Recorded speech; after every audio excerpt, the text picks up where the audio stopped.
जो संवाददाता सम्मेलन है विशेष रूप से विगत दिनों 24 दिसंबर को एक जनजातीय सुरक्षा मंच के द्वारा मोरहाबादी मैदान में रैली आहूत की गई थी। अच्छी बात है, लोकतंत्र में रैली, धरना, सभा आयोजन करना सबको अधिकार है। हम लोग को भी बहुत उम्मीद था उस रैली से कि वर्तमान परिस्थिति में जो आदिवासियों का स्थिति है, उनके द्वारा आदिवासियों को एक संदेश दिया जाता। चूँकि आदिवासी की बात, आदिवासी की रैली कही जाती है तो बहुत सारी उम्मीद भी रहता है। लेकिन पूरे रैली में अगर कहा जाए तो सिर्फ और सिर्फ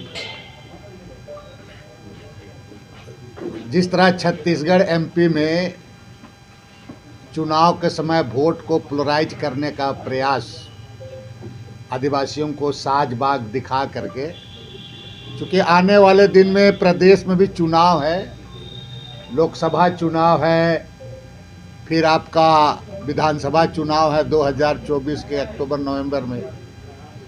तो एक तरफ से कहा जाए एक वोट को पोलराइज करने का ही षड्यंत्र, साजिश ही इसको कहा जाएगा। आज इस राज्य का सबसे बड़ा महत्वपूर्ण इशू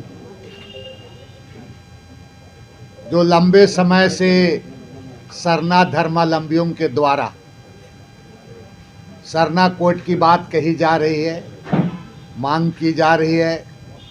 कई एक बार दिल्ली से लेकर के राजधानी झारखंड से लेकर के दिल्ली तक धरना प्रदर्शन करके आंदोलनरत रहे लोग।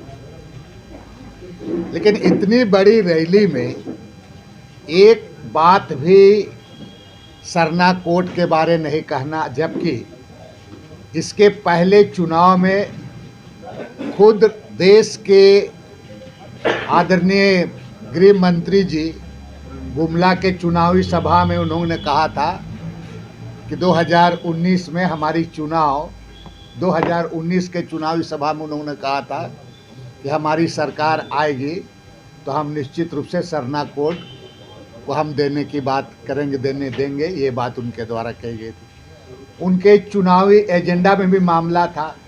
लेकिन इतने बड़ी बात को एक बात भी इस रैली में उनके द्वारा, उनके जो वक्ताओं के द्वारा एक बात भी नहीं कही गई। दूसरी बात है कि बड़ी बड़ी बात करते हैं स्वर्गीय कार्तिक उरांव पंखराज बाबा के बारे में। इनको बताना चाहिए कि स्वर्गीय कार्तिक उरांव आदिवासियों के लिए शिक्षा के क्षेत्र में पूरे आपके पड़ोसी राज्य उड़ीसा से लेकर के आपका छत्तीसगढ़, और उस समय छत्तीसगढ़ अलग नहीं हुआ था, एमपी का पार्ट था, झारखंड बंगाल मिला के 72 स्कूल उनके द्वारा चलाया गया था। अखिल भारतीय आदिवासी विकास परिषद के तत्वाधान में 72 स्कूल उनके द्वारा चलाया गया। मैं पूछना चाहता हूं उन नेताओं को, बड़ी बड़ी भाषण दे रहे थे मोरहाबादी मैदान में कि यूपीए गवर्नमेंट के द्वारा उनको अनुदान दिया जाता था, केंद्र सरकार में केंद्र सरकार के द्वारा अनुदान दिया जाता था। अटल बिहारी वाजपेयी के सरकार में बंद कराया गया। इसका जब स्कूल क्यों बंद हुए? ये 72 स्कूल उनके द्वारा क्यों बंद किया गया? आज कार्तिक उरांव जी के नाम पर वोट को पोलराइज करने के लिए जिस तरह से आपकी उनका बात किया जाता है। ये जो प्रदेश है इस प्रदेश में गोडसे और सावरकर का विचारधारा नहीं चलेगा। इस प्रदेश में जमीन बचाने वालों का चलेगा। जमीन बचाने वालों का विचारधारा भगवान बिरसा मुंडा का विचारधारा चलेगा। यहाँ जमीन बचाने के बारे क्यों नहीं कही गई इनके द्वारा? जमीन लुटेरों के बारे क्यों नहीं कही गई? जमीन का जो माननीय न्यायपालिका के आदेश के मुताबिक जमीन वापसी की बात क्यों नहीं कहेगी? आप कहेंगे कि आपकी सरकार है, ये है। भाई आपको इस बात को तो उठाना चाहिए था, आपको सरकार को ऐना दिखाना चाहिए था, मांग करना चाहिए। जमीन की बात क्यों नहीं की? आपको मालूम होगा, मैं अपने प्रदेश कांग्रेस के कार्यालय में मैंने पूरे दस्तावेज के साथ पूरा 25 से 30 जमीन लुटेरों का नाम आपको दिया था और आइडेंटिफाइड करके कि ये सारे लोग भाजपा से रिलेटेड हैं। आज डेमोग्राफी की बात करते हैं, चडरी का हालात क्या है? राजधानी की बात कहेंगे तो करमटोली का हालत क्या है? हतमा का हालात क्या है? हेसल का हालात क्या है? हेहल का हालात क्या है? पुरनकी रांची का हालात क्या है? बनहोरा से लेकर के, बनहोरा तो खैर उसको भी सेंधमारी शुरू कर दिया है, थोड़ा बहुत हम लोग तो रोकते हैं तो सेंधमारी किया है। कामड़े का हालात क्या है? तिलता का पूरा डेमोग्राफी तो कर दी। आप डेमोग्राफी को पाकुड़ और जमताड़ा की बात करते हो। पूरा डेमोग्राफी किसने क्या किया है? ना शिक्षा के बारे वहाँ से बोला गया, ना ही वहाँ पर आपका बाकी चीज। आज तो इनकी सरकार केंद्र में है और केंद्र में हो करके भी फॉरेस्ट राइट कानून का आपका पूरा उसको आपका पूरा एक कटौती कर दिया गया। पूरा ट्राइबल सब प्लान के बारे, ट्राइबल सब प्लान का पैसा केंद्र सरकार के द्वारा कटौती कर दिया गया। दूसरा महत्वपूर्ण बात मैं कहूँगा कि बार बार इनके द्वारा कहा जाता है कि 80%, 90% मतांतरित लोग खिले लिया पूरा बोलता है। क्या इस देश में संविधान से देश चलता है? ना कोई भी नियुक्ति, आप सारे लोग माननीय पत्रकार लोग काफ़ी हाईली क्वालिफाइड लोग हैं, बताओ कहीं पर नियुक्ति धर्म के आधार पर होता है क्या? ये बात को बतानी चाहिए। अगर आप 80%, 90% नौकरी की बात कर रहे हैं तो आप बताएं, केंद्र में आपकी सरकार है, जांच कराए और सबको भगाए, यहाँ से हटाइए पूरा। इसमें किसने रुका है आपको?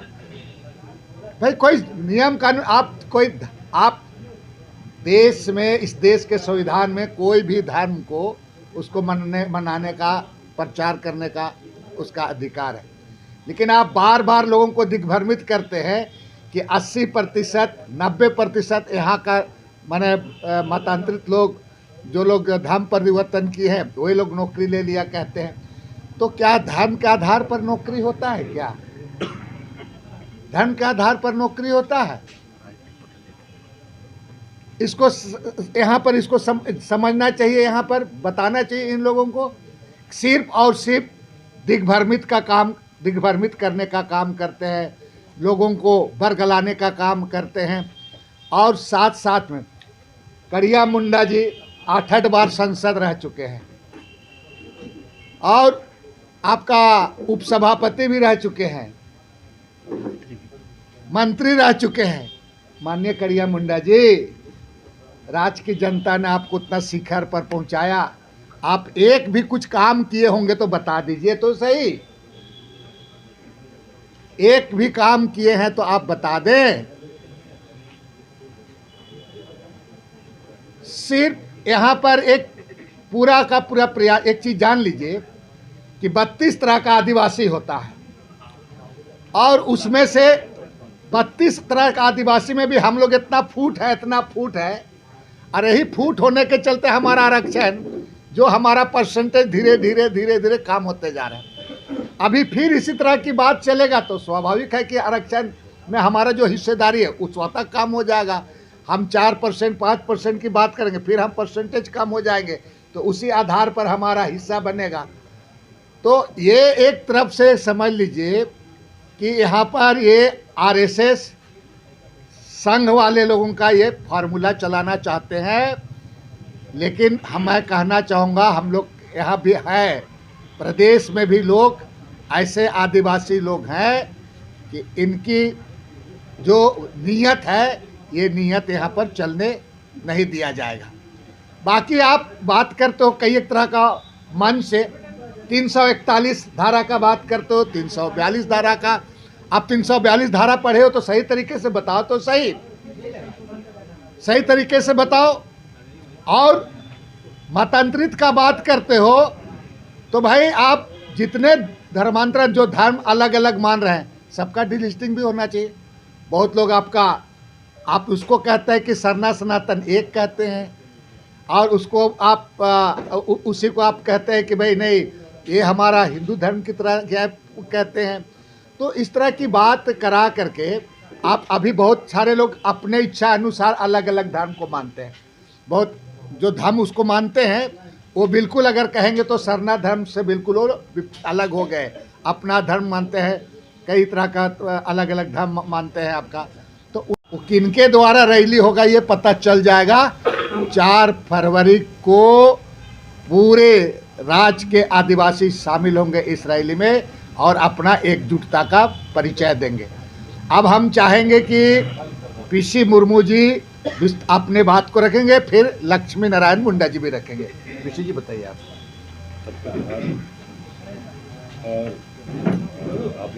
मेरा सभी लोग से आग्रह होगा थोड़ा सा कि पूरी बात को आनी चाहिए, क्योंकि ये जो राज्य में जिस तरह से कंफ्यूजन ये वो करके किया जाता है, इसलिए पूरी बात को, सभी का बात को, आर्टिकल वगैरह सारी बात को हम लोग अलग तरीके से करेंगे। चलिए,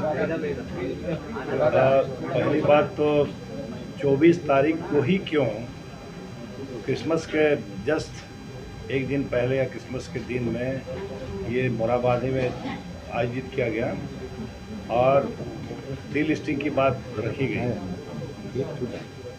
दूसरी बात है कि जो लोग भी आए थे, जो हमें रिपोर्ट मिला देखें, उनको डीलिस्टिंग के बारे में पता नहीं। आम लोगों को डीलिस्टिंग होता क्या है, जब इंटरव्यू लिया जा रहा था विभिन्न जगहों से जो लोग आए थे, उनको डीलिस्टिंग के बारे में पता नहीं है।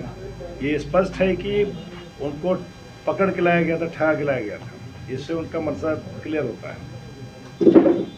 जहाँ तक धर्म की बात है, आप लोगों को जानकारी के लिए, अगर ईसाई की बात करें यहाँ झारखंड में, तो 4.3% है जो क्या कहते हैं 14,20,000 की आबादी है। बाकी 39.8% हिंदू लिखा दिया गया है जानबूझ के, उनको भी पता नहीं होगा। तो आप बताइए कि अगर ये जो भी लोग धर्म परिवर्तन किए हैं, तो अगर उनको डिलिस्ट किया जाए तो उसका बहुत बुरा असर होगा झारखंड में। आप शेड्यूल एरिया कहते हैं इस एरिया को, इस पर इफेक्ट करेगा, पूरी तरह अभी तक है। तो जहाँ तक धर्म की बात है, संविधान के धारा 25 अनुच्छेद 25 में स्पष्ट लिखा है, ये मौलिक अधिकार में से आता है। कोई भी व्यक्ति स्वेच्छा से किसी भी धर्म को अपना सकता है, उसका प्रबंधन कर सकता है, उसका प्रचार कर सकता है, संविधान में दिया हुआ है।